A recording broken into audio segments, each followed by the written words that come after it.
ठीक है, फिर हम ये एक्सरसाइज 1.4 स्टार्ट कर रहे हैं। ठीक है, एक्सरसाइज 1.4 स्टार्ट कर रहे हैं। तो इस एक्सरसाइज को पढ़ने से पहले हम क्या करते हैं, इसके लिए जो नॉलेज चाहिए उसकी बात करते हैं। मतलब क्या क्या चीजें हमें पता होना चाहिए, ये सब पढ़ते हैं। साथ में मैं क्या कर रहा हूँ, तुम्हें दोबारा से स्टार्टिंग से थोड़ा सा रिवाइज करा रहा हूँ कि हमने इस चैप्टर में क्या पढ़ा। हमने क्या क्या पढ़ा, सबसे पहले हमने ये समझा व्हाट इज सेट। तो सेट क्या होता है, एक वेल डिफाइंड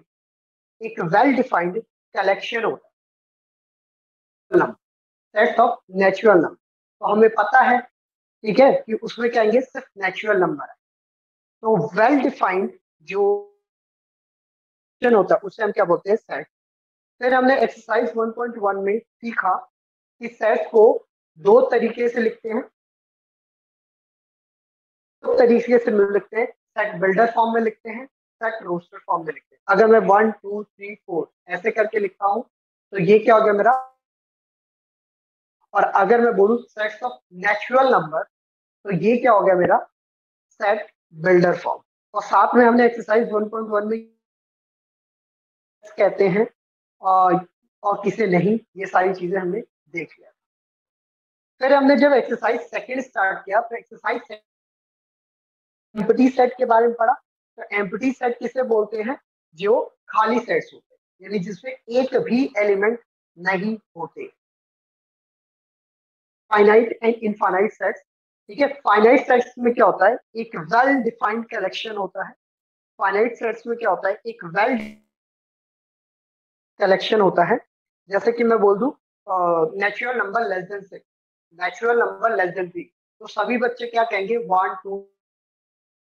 ठीक है, लेस देन 6 बोलोगे तो यही 5 आएंगे। तो ये वेल डिफाइंड है, ये क्या है तुम्हारा, वेल डिफाइंड है।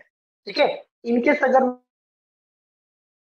तो सेट्स ऑफ नेचुरल नंबर तो चलता जाएगा, 1 2 3 ऐसे लिख दोगे और ये क्या हो जाएगा, चलता ही जाएगा। तो ये क्या हो जाएगा, इनफाइनाइट। यानी मतलब वेल डिफाइंड कलेक्शन हो। ठीक है, या फिर एक डेफिनेट बोलो, डेफिनेट कलेक्शन हो, उसे हम फाइनाइट बोलते हैं। अदरवाइज क्या सेट्स हो जाता है। ठीक है, फिर हमने पढ़ा इक्वल सेट्स के बारे में। इक्वल सेट्स उसे बोलेंगे जब हर एक इक्वल। ठीक है, दो सेट्स को इक्वल सेट्स तभी बोलेंगे जब इसके एलिमेंट, सारे एलिमेंट उसके एलिमेंट, ऑर्डर मैटर नहीं करता। ऑर्डर मैटर नहीं करता, आगे पीछे लिख सकते हो। जैसे कि अगर मैं बोलूं ए क्या है, बी क्या बोल दूं, 4 2 3 1। ठीक है, तो ये क्या है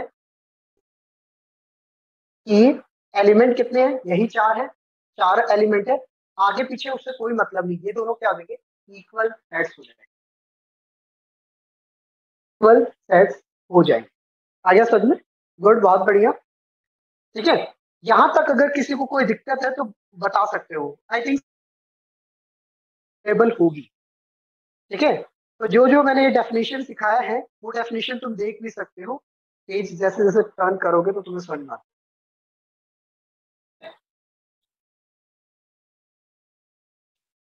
अगर हम पेज नंबर 9 पे बात करें, पेज नंबर 9 पे, तो पेज नंबर 9 है सब सेट्स पर। क्या पढ़ रहे हैं, सब सेट्स। तो पेज नंबर 9 पे सबसेट की अगर हम बात करें तो एनसीईआरटी के पेज नंबर 9, सपोज कर लो अगर मैंने कोई सेट सी ले लिया, उसमें क्या है, 1 2, इसके तीनों एलिमेंट अगर किसी सेट के अंदर है, अगर इसके किसी सेट्स के अंदर है, इसके तीनों एलिमेंट किसी सेट के अंदर है, तो उसको मैं क्या बोलूंगा, C is a subset of A. Subset of A, ये सिंबल होता है। ये जो हॉरिजॉन्टल जो यू होता है, इसको हम सबसेट का क्या बोलते हैं, सिंबल बोलते हैं। ये जो इसको हम क्या बोलते हैं, सबसेट बोलते हैं। इसका मतलब क्या है, ये जो सी है वो इसका सबसेट। ठीक है, और इसका मतलब ये भी समझ में आता है कि सी के जितने भी एलिमेंट पाए जाएंगे, सारे क्या होंगे, ए के अंदर पाए जाएंगे। ठीक है, इंटरवल्स के बारे में पढ़ा। उसके बाद हमने क्या किया, इंटरवल्स के बारे में पढ़ा, पेज नंबर 11। इंटरवल्स में हमने क्या सीखा,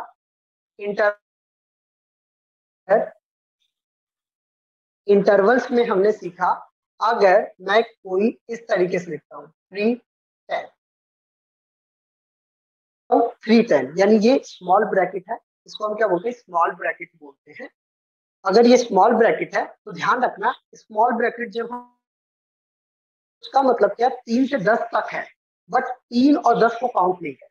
यानी इसके अंदर का अगर नंबर जानना चाहे तो क्या नंबर लेंगे, 4, ऐसे ऐसे 9 तक जाएंगे, ना ही 3 काउंट होगा ना ही 10 काउंट। तो इसको हम क्या बोलते हैं, ओपन ब्रैकेट। इसको क्या बोलते हैं, इसको क्या बोलते हैं, ओपन ब्रैकेट बोलते हैं। ठीक है, और अगर मैं यहीं पे इस तरीके से लिखूं तो इसको हम क्या बोलते हैं, क्लोज्ड ब्रैकेट। इसको हम क्या बोलते हैं, क्लोज्ड ब्रैकेट। तो क्लोज ब्रैकेट में क्या होगा, 3 भी 10 भी काउंट हो। ऐसे अगर स्क्वायर ब्रैकेट लगता है तो इसको हम क्या बोलते हैं, क्लोज्ड ब्रैकेट। तो क्लोज ब्रैकेट जब लगता है दोनों नंबर काउंट होते हैं। ये सारी चीज हम पढ़ चुके हैं ऑलरेडी, इसलिए थोड़ा सा फास्ट पढ़ा रहा हूँ। ये सारी चीज हम ऑलरेडी पढ़ चुके हैं, इसमें से थोड़ा कहीं दिक्कत हो तो मुझे बताना। ठीक है, जो न्यू कमर्स हैं, ठीक है, वो क्या है, तुम्हारा एक्सरसाइज पढ़ लिया है, तो अभी मैं तुम्हें क्या कर रहा हूँ, फोर्थ एक्सरसाइज के साथ कंटिन्यू करा रहा हूँ। ठीक है, तो मैंने तुम्हारे बता दिया है जो अभी तक हमने पढ़ा है। फोर्थ एक्सरसाइज में क्या पढ़ेंगे, वेन डायग्राम के बारे में। फोर्थ एक्सरसाइज में क्या करेंगे, वेन डायग्राम के बारे में कर रहे हैं। फोर्थ एक्सरसाइज स्टार्ट कर रहे हैं। ठीक है, यहां तक अगर किसी को कोई दिक्कत है तो पूछ सकते हो, और एनसीईआरटी कर रखा है तो अरेंज कर लो, या फिर तुम क्या कर सकते हो, ऑनलाइन पीडीएफ डाउनलोड कर सकते सर मतलब राउंड ब्रैकेट का थोड़ा सा अलग है, नहीं तो कर्ली ब्रैकेट और स्क्वायर ब्रैकेट एक ही है। हो। देखो, कर्ली ब्रैकेट बेसिकली जो है ना, कर्ली ब्रैकेट सेट कि मतलब सेट के कभी भी एलिमेंट हम लिखेंगे ना तो कर्ली ब्रैकेट, और ये स्मॉल ब्रैकेट, कर्ली ब्रैकेट को हम मिडल ब्रैकेट भी बोलते हैं। क्या बोलते हैं, मिडल ब्रैकेट भी बोलते हैं। तो स्मॉल ब्रैकेट जो है तुम्हारा, उसको क्या बोलते हैं, ओपन ब्रैकेट बोलते हैं, ये क्लोज ब्रैकेट। तो ये दोनों जो ब्रैकेट हैं ये इंटरवल के लिए यूज होते हैं, और ये क्या होता है, साइज को रिप्रेजेंट करने के लिए होते हैं। हाँ, तो क्या, ठीक है, एक बार रिपीट करते हैं, ओपन ब्रैकेट। तो ओपन ब्रैकेट देखो, जैसे मैंने ये लगाया 3 से लेके 10 तक, क्या है, 3 से लेके 10 तक में 3 और 10 को काउंट नहीं करेंगे। क्या करेंगे, 3 और 10 को काउंट नहीं करेंगे। ठीक है, मैंने अगर क्लोज ब्रैकेट लगाया तो इसमें क्या होगा, 3 भी काउंट होगा और 10 भी काउंट। तो मेरा 3, 4, 5, 6, 7, 8, 9, 10 पूरा काउंट होगा, ना ही 10। बट अगर मैं तुम्हें कुछ इस तरीके से लिख दूं 3 और यहाँ 10 पे क्लोज ब्रैकेट यूज कर दूं, 10 पे क्या कर दूं, क्लोज ब्रैकेट, तो इसमें ठीक है 3 यूज नहीं होगा। यानी गिनती कहां से शुरू होगी, 4, 5, 6, 7, 8, 9, 10, 10 इंक्लूड होगा। अब आ गया सब में,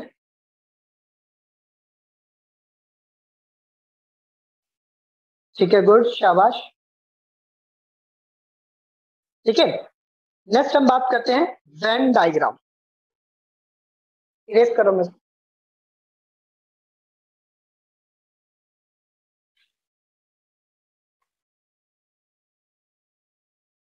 देखो हम क्या स्टार्ट कर रहे हैं, वेन डायग्राम। वेन है VENN, वेन डायग्राम।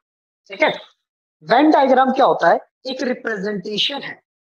ठीक है, सेट्स में रिप्रेजेंट करते हैं। सेट्स को अगर हम डायग्राम के फॉर्म में रिप्रेजेंट करते हैं तो उसे हम क्या बोलते हैं, वेन डायग्राम बोलते हैं। अगर सेट के फॉर्म में रिप्रेजेंट करते हैं तो उसे क्या बोलते हैं, वेन डायग्राम बोलते हैं। इसमें क्या करते हैं, इसमें हम दो सिंबल यूजुअली यूज करेंगे और दूसरा यूज करते हैं स्क्वायर। सर्कल यूज करते हैं, दूसरा स्क्वायर। जिनका रखा है 1.2 या 1.3, तो वो क्या कर सकते हैं, रिकॉर्डेड वीडियो देख सकते हैं। अदरवाइज मैं बाद में अगर दोबारा से क्लास कंडक्ट करूंगा तो मैं तुम्हें इन्फॉर्म कर दूंगा, वो क्लास है ना तुम्हें समझ में आ जाए। सर्कल और स्क्वायर, स्क्वायर को यूजुअली हम यूनिवर्सल बोल के, तुम रेक्टेंगल भी बोल सकते हो, स्क्वायर ना बोल के इसको रेक्टेंगल भी बोल सकते हो। तो इसको यूजुअली यूनिवर्सल सेट के लिए रिप्रेजेंट करते हैं। यूनिवर्सल सेट जिसके अंदर सब कुछ, सारे सेट्स इन्वॉल्व हो, जिसके अंदर क्या हो, सारे सेट्स इन्वॉल्व हो, उसे यूनिवर्सल सेट्स बोलते हैं। अभी मैं तुम्हें इलस्ट्रेट करता हूं और नॉर्मल एक सेट्स क्या है, ठीक है। अभी जब क्वेश्चन करेंगे ना तो ये चीज बहुत अच्छे से क्लियर हो जाएगा तुम्हें, ठीक है। बट अभी मैं तुम्हें क्या ऑफ सेट्स लिखा हूं, पेज नंबर एनसीईआरटी के 14 पे देख सकते हो, वहां पर कुछ ऑपरेशंस ऑफ सेट्स पे तुम्हें एक इलस्ट्रेशन 1 दे रखा है, उसमें भी देख सकते हो। देखो यू जो रिप्रेजेंट है वो क्या है, 1 2 3 10 तक की गिनती है, ठीक है। 2 4 6 8 10, यानी ए क्या है, इवन नंबर का है। तो ए क्या हो गया, सेट्स हो गया। ये सेट्स यू के अंदर लाई करता है। तो यू समझ में आया तो अच्छी बात है, नहीं तो टेंशन मत लो। अभी जो मैं क्वेश्चन कराऊंगा तुम्हें अच्छे से समझ में आ जाएगा यूनिवर्सल सेट क्या है और नॉर्मल सेट क्या है। ऑफ सेट्स में हम यहाँ पे दो चीजें पढ़ते हैं, एक पढ़ते हैं यूनियन और दूसरा पढ़ते हैं इंटरसेक्शन। एक पढ़ते हैं यूनियन, उसे डिनोट करेंगे। यूनियन को वर्टिकल यू, जैसे कि तुम यू बनाते हो उसी तरीके से डिनोट करेंगे, और इंटरसेक्शन को उल्टा यू से डिनोट करते हैं, उल्टा यू से डिनोट करते हैं, ठीक है। तो यूनियन का मतलब क्या होता है, यूनियन का मतलब होता है बोथ, होता है बोथ, ठीक है। या और समझो इसको, अगर तुम्हारा यूनिवर्स कोई एलिमेंट ए में हो, ठीक है, तो वो किस में आएगा, यूनियन में आएगा। और अगर दोनों में होगा तो वो क्या आएगा, इंटरसेक्शन में आएगा। दोनों सेक्शन होगा। इसकी मैं एक्सरसाइज स्टार्ट करा रहा हूं, फिर तुम्हें ये सारे टर्म्स अभी दोबारा से समझ में आएंगे। क्या कर रहा हूँ, एक्सरसाइज स्टार्ट करा रहा हूँ 1, तुम्हें अच्छे से समझ में आ जाए।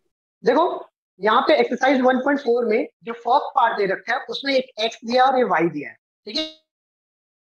इसका यूनियन पूछा है, तो यूनियन को इंडिकेट कैसे करते हैं, इस तरीके से एक्स यूनियन वाई। देखो इसको रिप्रेजेंट कैसे करते हैं, एक्स यू का मतलब है वाई, यानी इन दोनों का यूनियन क्या हो। तो इन दोनों का यूनियन क्या कैसे होगा, तो देखो यूनियन हम लिखते कैसे हैं इसमें, जैसे तुम एलसीएम में क्या करते हो, अगर 2 बार है तो उसको एक बार लिखते हो, ठीक है। मतलब अगर दोनों में है तो उसको एक बार लिखते हो, ठीक है। और एचसीएफ में क्या करते हो, अभी लिखते हो, ठीक है। तो एचसीएफ इक्विवेलेंट टू इंटरसेक्शन और एलसीएम इक्विवेलेंट टू यूनियन। समझो क्या कह रहा हूं मैं, 5 तुमने लिख दिया। देखो अब 1 वहां तुमने ऑलरेडी लिख रखा है तो दोबारा से 1 को लिखने की जरूरत नहीं। 3 भी दोबारा से लिख सकता है, तो लिख रखा है तो दोबारा से लिखने की जरूरत। वाई क्या आ जाएगा, 1 3 5 2।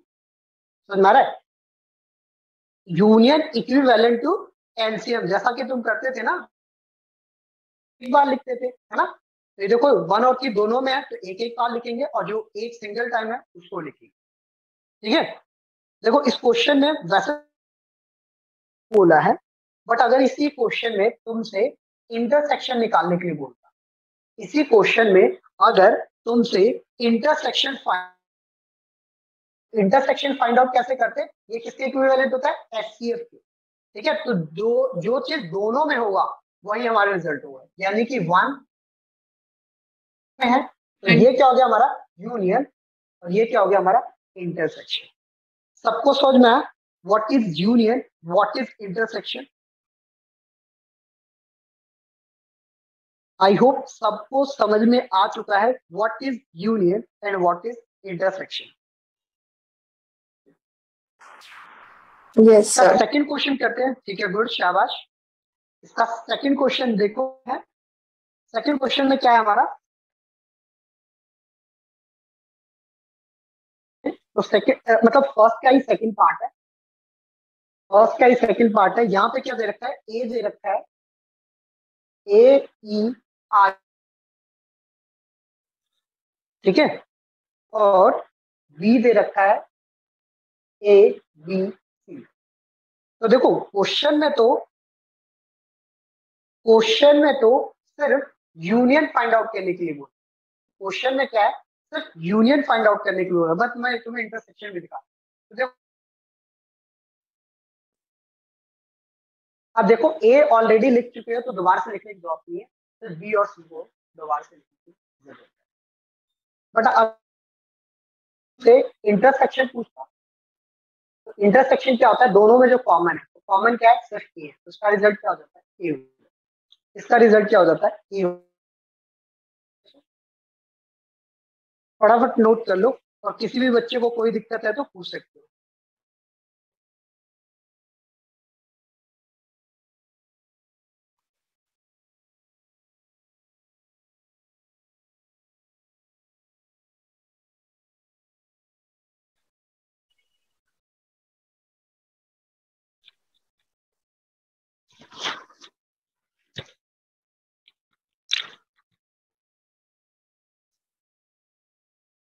ठीक है, तो इसका थर्ड पार्ट कर रहे हैं। देखो थर्ड पार्ट में क्या है, थर्ड पार्ट में क्या है, तुम्हें ए गिवन है। ए क्या कह रहा है, x is such that x is a natural number and multiple of, natural number है और साथ में क्या है, मल्टीपल ऑफ 3 है। Natural number and multiple of 3, तो मल्टीपल ऑफ 3 में क्या आएगा, 3, 6, 9, ऐसे चलता रहेगा। देखो मैंने तुम्हें बता रखा है, resembles continuity, 3 dots resembles continuity, यानी अगर तुमने 3 डॉट लगा दिया इसका मतलब क्या है, चलता जा रहा है। कई बच्चे 4-5 डॉट लगा देते हैं तो वो आइडियली गलत है। तुम्हें क्या करना चाहिए, सिर्फ 3 डॉट लगाने चाहिए, ठीक है। अच्छा, जो बी है, वो बी क्या है तुम्हारा, x is such that x is a natural number less than 6, natural number less than 6, तो नेचुरल नंबर लेस देन 6, 1 2 3 4 5। देखो लेस देन 6 बोला है तो 6 इंक्लूड नहीं होगा, लेस देन 6 बोला है तो 6 इंक्लूड नहीं होगा। अच्छा, तो इसका अगर यूनियन फाइंड आउट करना है, तो यूनियन फाइंड आउट करना है तो देखो क्या लिखोगे, पहले इसको लिख देता हूं, क्या करता हूं, इसको लिख सकता हूं,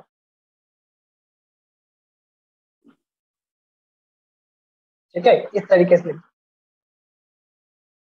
ठीक है, उसके बाद 3 6 9, और फिर कंटिन्यूटी शो कर दो, यानी कि उसमें वो वाले एलिमेंट तो आएंगे ही आएंगे, ठीक है, साथ में क्या आ जाएगा, ये वाले नंबर भी जुड़ जाएंगे, 1 2 4 5, ये दोनों एलिमेंट क्या हो जाएंगे, जुड़ जाएंगे। आ रहा है समझ में, 3 के मल्टीपल तो आएंगे ही आएंगे, वो वाले नंबर भी जुड़ जाएंगे, ठीक है। बट इस आंसर को लिखेंगे कैसे, इस आंसर को लिखेंगे कैसे, ठीक है, तो इस आंसर को देखो हम लिखेंगे कैसे, सेट बिल्डर फॉर्म में ही लिखेंगे, x is such that x is equal to, या सीधा लिख दो, इक्वल टू 1 2 4 5, और मल्टीपल ऑफ 3। पेपर में आंसर कैसे लिखेंगे, इस तरह, यानी x की वैल्यू ये हो सकती है, नहीं तो मल्टीपल ऑफ 3 होगी। और इसी क्वेश्चन में, इंटरसेक्शन में बार बार बोल रहा हूँ, एनसीईआरटी में निकालने के लिए नहीं बोला है, मैं तुम्हें अलग से निकलवा रहा हूँ। इंटरसेक्शन का मतलब क्या है, जो दोनों में कॉमन है, तो दोनों में कॉमन क्या है, सिर्फ 3, तो इंटरसेक्शन क्या हुआ, सिर्फ 3 होगा।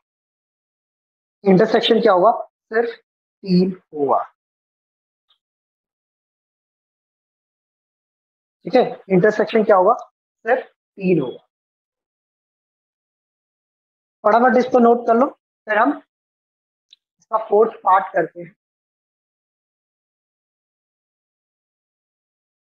देखो फोर्थ पार्ट क्या कहता है, फोर्थ पार्ट क्या कहता है? फोर्थ पार्ट बोलता है x is such that x is a natural number and, ठीक है, उसकी वैल्यू दे रखी है एक से बड़ी और 6 से छोटा या फिर बड़ा। तो एक से बड़ा यानी 2, 3, 4, 5, 6। देखो 6 को इंक्लूड इसीलिए बोल रहे हैं कर रहे हैं क्योंकि उसने बोला है कि 6 इक्वल इक्वल टू 6 लिख रखा है, इस वजह से हम क्या कर रहे हैं 6 को इंक्लूड कर रहे हैं। ठीक है, उसके बाद क्या कहता है B x is such that x is a natural number and 6 से बड़ा है यानी 7, 8, 9, 10 और 10 से छोटा ये है। तो उसका आंसर देखो क्या लिखोगे, इसका आंसर लिखोगे ए यूनियन बी। तो आंसर क्या लिखोगे 2, 3, 4, 5, 6, 7, 8, 9, 10। समझ में आ रहा है? सारी चीजें आ जाएंगी। इसका आंसर कैसे लिखोगे 2, 3, 4, 5 सारे आ जाएंगे। बट अगर इसका मैं तुमसे इंटरसेक्शन पूछूं तो क्या दोनों में कोई चीज कॉमन है? बताओ फटाफट, क्या दोनों में कोई चीज कॉमन है? No sir. नहीं है। तो इसको हम क्या बोलेंगे एम्प्टी सेट। एम्प्टी सेट को डिनोट कैसे करते हैं पाई से या फिर ऐसे खाली ब्रैकेट से शुरू करते हैं, यानी इसके अंदर एक भी एलिमेंट नहीं आएगा, इसके अंदर एक भी एलिमेंट नहीं आएगा। फटाफट नोट कर लो इसको।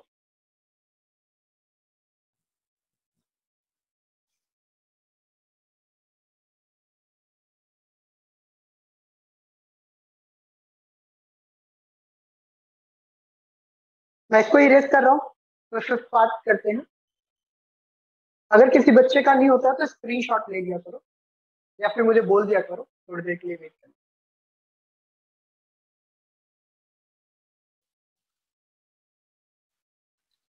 देखो फिफ्थ पार्ट में क्या कहता है, फिफ्थ पार्ट में जो ए है वो किसके इक्वल है 1, 2, 3 और जो बी है वो क्या है 5 है। बी क्या है 5 है। ठीक है, तो इसका यूनियन फाइंड आउट करोगे तो यूनियन में क्या आ जाएगा 1, 2, 3।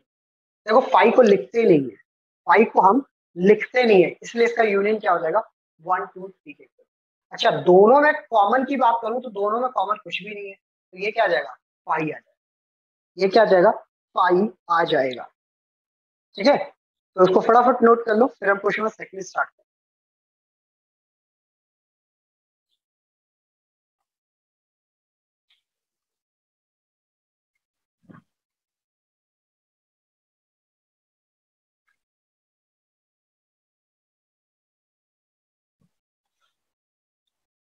क्वेश्चन नंबर सेकंड में देखो क्या है, सेकंड में गिवन है A equal to A B, ये हमें गिवन है A equal to A B given है और बी किसके इक्वल है ए बी सी के इक्वल।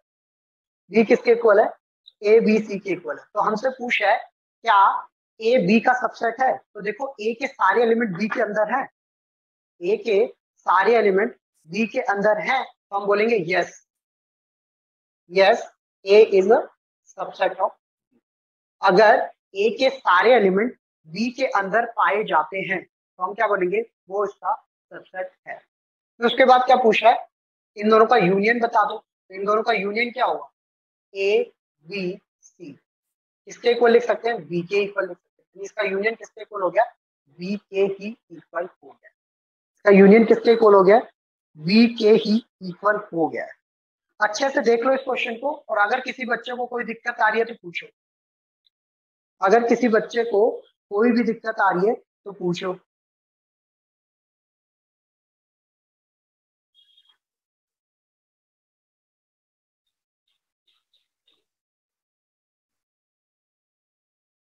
ठीक है मैं इसको इरेज कर रहा हूं।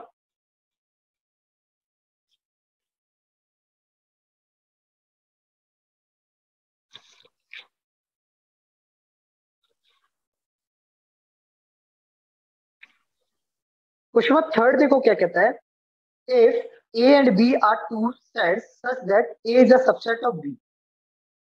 देखो क्या कह रहा है ए और बी दो सेट्स हैं, जैसे कि ए और बी दो सेट्स हैं और ए किसका सबसेट है, बी का। ए किसका सबसेट है, बी का। ठीक है, तो what is A union B, तो ए यूनियन बी किसके इक्वल होगा, बी के इक्वल होगा। ए यूनियन बी किसके इक्वल होगा, बी के इक्वल होगा। क्वेश्चन नंबर थर्ड का आंसर क्या है, ए यूनियन बी किसके इक्वल होगा, बी के इक्वल है। क्योंकि ए के सारे एलिमेंट बी के अंदर है, तो मैं सीधा ये बोल दूं ना कि बी ही दोनों का यूनियन है। बी ही क्या है, दोनों का यूनियन है। क्वेश्चन नंबर फोर्थ की बात करें, अच्छे से देख लो और यहाँ अगर कोई दिक्कत है तो बताओ। अच्छे से देख लो और यहाँ अगर कोई दिक्कत है तो बताओ।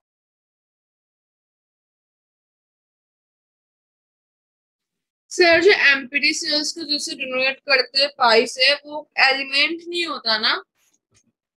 हाँ, वो एलिमेंट नहीं होता, बिल्कुल खाली होता है, खाली होता है, मतलब जीरो, इससे कोई भी हम ए एलिमेंट। यूनियन बी में उसे काउंट नहीं करते हैं। हाँ बिल्कुल, ए यूनियन में तब उसको साइड। Okay sir. ठीक है, गुड। ठीक है, क्वेश्चन फोर्थ में देखो क्या गिवन है। ए गिवन है 1 2 3 4, ठीक है, और बी गिवन है 3 4 5 6, और सी गिवन है 5 6 7 8, और डी गिवन है 7 8 9।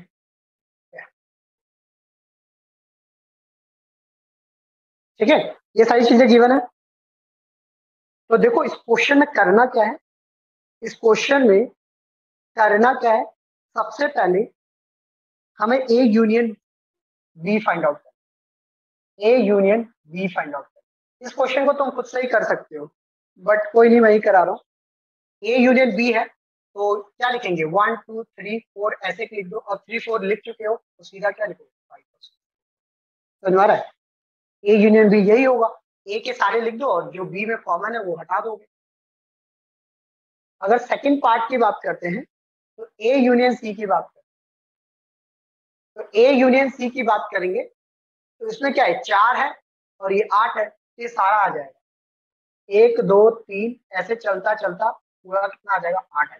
तो मैं पूरी गिनती लिखना, 1 2 3 4 5 6 7 8। तुम्हें क्या करना है, पूरी गिनती लिखना है।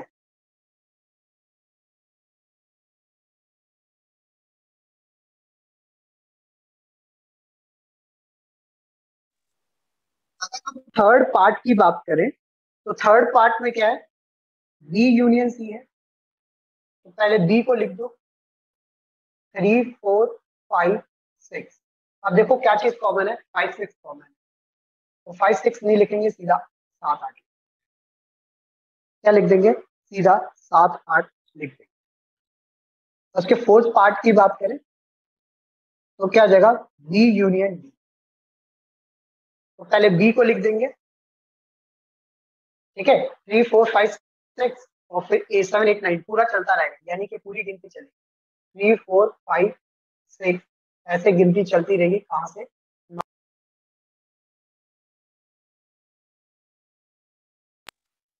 7 8 9। ठीक है, अच्छे से देख लो और अगर कोई दिक्कत आ रही है तो पूछो।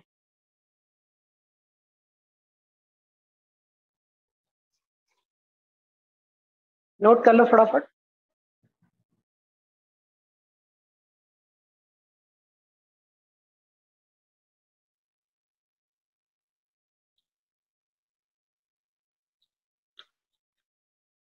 फिफ्थ पार्ट की बात करें तो फिफ्थ पार्ट किसके इक्वल है, A union B union C. देखो, अब जब तीन की बात आ जाए तो तीन की बात के लिए सबसे पहले ए को वैसे का वैसा लिख, फिर यूनियन निकालना है, बी और सी का यूनियन लिख दो। बी और सी का यूनियन क्या था, साफ साफ कर दो, मतलब इन दोनों को पहले सॉल्व कर दो फिर इसको। अब तुम्हारी मर्जी है, पहले इसको सॉल्व करके फिर इसके साथ सॉल्व कर रहे हो, कुछ भी कर सकते हो, वाइस वर्सा कुछ भी कर सकते हो। पहले ए यूनियन बी निकाल लो, फिर उसके साथ सी यूनियन निकाल लो, या पहले बी यूनियन सी निकाल लो, फिर ए के साथ यूनियन निकाल लो, किसी भी तरीके से कर सकते हो। तो बी यूनियन सी हमारे पास है, तो सीधा लिख देता हूँ 3 4 5 6 7। तो इसका फाइनल आंसर क्या आ जाएगा? 1 2 3 4 5 6 7 8। आ रहा है सब में? इसका फाइनल आंसर क्या हो जाएगा हमारा? ये आ चुका। ठीक है, अब उसके बाद क्या करो, 6 पार्ट करोगे तो क्या है? 6 पार्ट, ए यूनियन बी है, यूनियन डी।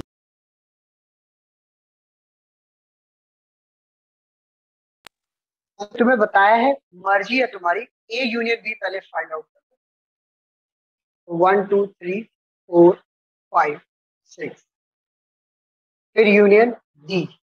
डी की बात करेंगे तो डी किसके इक्वल हो जाएगा? 7 8 9 10। ठीक है, तो ए यूनियन डी किसके इक्वल हो जाएगा? 1 2 3 ऐसे 10 तक है। फटाफट इसको नोट करो, उसका नेक्स्ट पार्ट खुद से ट्राई करो, 7th पार्ट खुद से ट्राई करो और उसको अच्छे से नोट कर लो। देखो, जो क्वेश्चन नंबर 5th है वो तुम ऑलरेडी कर चुके हो, क्वेश्चन नंबर 5th ऑलरेडी कर चुके हो। ठीक है, जो क्वेश्चन नंबर 1 था उसी में तुमने पहले यूनियन फाइंड आउट किया था, 5th में क्या कहता है? उसी का क्या करना है? Intersection find out. उसी का क्या करना है? इंटरसेक्शन फाइंड आउट करना है। तो मैंने तुम्हें इंटरसेक्शन ऑलरेडी फाइंड करवा के दिखा दिया है। ठीक है, इंटरसेक्शन ऑलरेडी तुम्हें आ गया है। ठीक है, तो यहां तक फटाफट नोट कर लो, और किसी को अगर कोई दिक्कत है क्वेश्चन नंबर 5 तक तो मुझे बता सकते, अदरवाइज हम क्वेश्चन नंबर 6 स्टार्ट कर रहे हैं। और सबका आंसर, ये 7th वाला पार्ट का सबका आंसर आ गया ना?